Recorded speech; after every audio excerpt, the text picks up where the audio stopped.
Welcome everybody to the tracking and trailing station. My name is Don.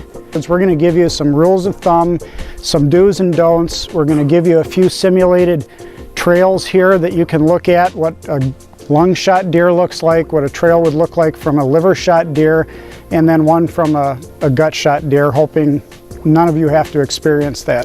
I want to start with what's the most important thing that you can do.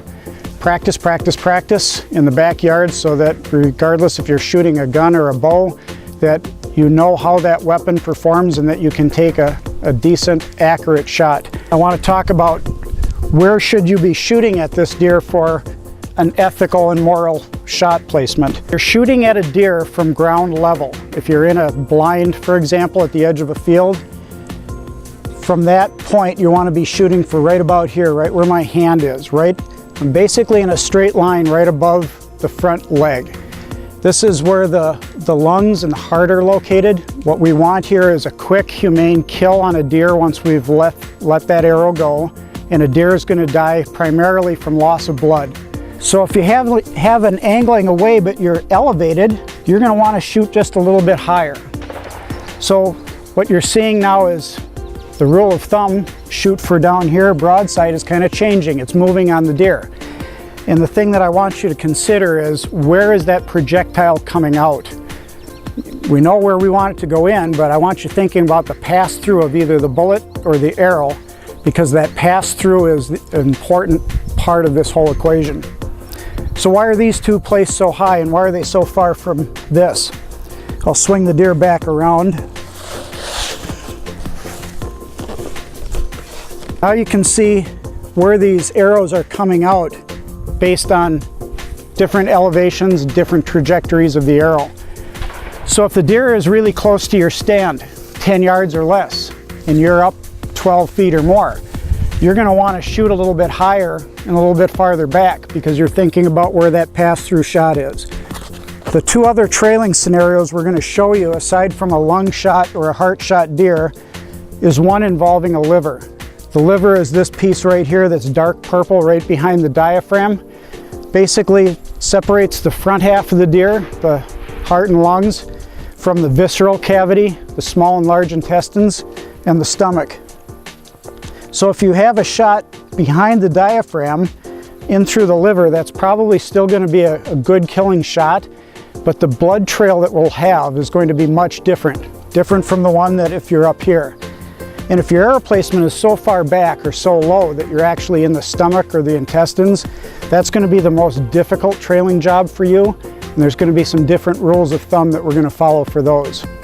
And when you go to the point of first impact, when you first look at your arrow, if you find white hair on that, it's indicating that you've probably hit the deer too low up here in the white patch on the throat, or too far back or in between the legs. So having white hair on your arrow is not a good sign. You may find really short brown hair like this.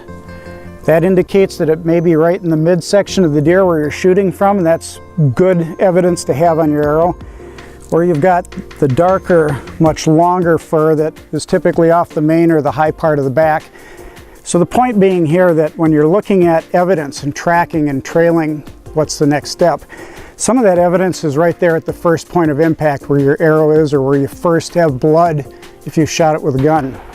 So looking for the type of hair can be a good indicator for what comes next. When you first shoot a deer, you're going to see what it does, its initial reaction. Did it drop? Did it spin? Did it jump straight up? Did it run away with the tail down, or was the tail up? Was it wobbling? Was it, limping or carrying a leg? So all of those things you're going to want to try to imprint in your mind. You're going to use all of that as information later on down the road. What was the last point you saw the deer? If we were hunting from this oak tree behind us and we were starting our trail here, looking behind me, where was the last time you saw that deer? Was it by that big cedar that's down there? Try to landmark where you last see the deer. You may have a really good blood trail and you may not need that information, but it's just more data if you do. So with the lung shot deer, the thing that's going to characterize that blood trail is going to be lots of blood. It's usually spraying out waist high or sometimes higher if the deer is bounding. Right here we've got a blood trail that simulates that. Often see where they bound, the deer is running hard and bounding. When the front legs come down, you get a big surge. So when you see something like this, you know, here it's a little lighter, but you can still see there's quite a bit, and all of a sudden there's a big surge. It may indicate where they're bounding. So a long shot deer, people usually say they're on a dead run, which means straight. They don't deviate from anything. Sometimes you hear stories where people say they run straight into a tree, but they usually go crashing straight through everything, and they don't stop. Usually when they stop is when they drop. So this is the best kind of a blood trail that you could have. It usually means that the deer is down quickly, and sometimes you can see it if you see the deer fall from where you were hunting. You don't have to wait the half hour. If you can see it goes down, it's not moving, it's dead, you can go over and field dress it right away. A liver shot deer. And the big difference here is that you're not going to have the massive volume, and you're not going to have it blowing out and spraying out every place. You still may have a really high volume of blood, especially if you hit what's called the hepatic artery, which is the big artery that feeds the liver. But what you have is you have the blood flowing out of the deer and cascading down both sides of the deer and sometimes wicking into the fur.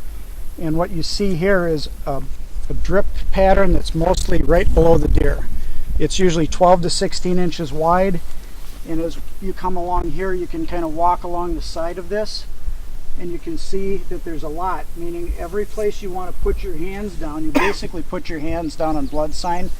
That's really a good blood trail. You know that it's bleeding profusely, and deer's probably going to go down pretty quickly. So this is a good liver shot trail. One of the characteristic things that you'll see in a liver shot trail is that the deer will run and stop or walk and stop, and they tend to take the path of least resistance. So if a deer is wounded, going into, you know, this hill behind us and all this dense brush, probably something they're not going to do. They're going to stick to a path where they feel they can do that comfortably, and they often stop and try to make a decision about where they go next. And when you see a deer stop, you'll oftentimes find a puddle of blood like this where they stand, and it drips and it drips and it drips. The thing that's really different about a gut shot deer is that the first thing when you're imprinting what happened, you're in your deer stand or you're blind and you're looking at this deer, and normally what they do is they'll jump up. You hit them too low and they hunch up, or they'll run for a short distance and stop right away, and then they'll kind of double over. They'll actually kind of hunch over like this, and you'll see a curvature to their spine. Their back will actually hump up, and normally what they do is they don't keep their head up like that alert 3D deer. They'll usually drop their head. So the deer will be head down, arched up, and they usually walk and stop, walk and stop. And oftentimes from a deer stand you can watch them for quite a distance. And sooner or later they'll actually bed down. But a gut shot deer can sometimes have lots of blood, or sometimes almost none at all. And this is why it makes it such a challenging tracking job. So a gut shot deer, if you follow along here, what you'll see is you'll see drip patterns usually coming out right away. You may have really good blood at first, and then it'll trickle out to almost nothing. With gut shots, there tends to be two primary types of gut shots. There's the kind where I call it a true gut shot, which is a pass through and only soft tissue, the skin, the small and large intestines, and the stomach, and out the other side. Or you can have a combination shot like Tom was talking about. It might come through at an angle and get a larger artery. So now you have guts, but you also have something where you've cut a large artery and it's going to bleed more profusely.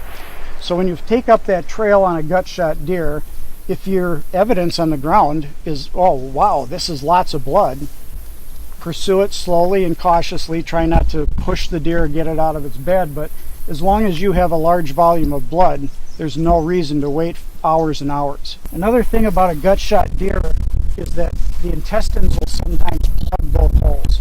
So if you have a pass-through shot, you'll have the intestines that will actually start falling out of the holes, and then the gases in the intestine will blow up like a balloon, and it'll actually seal off both holes.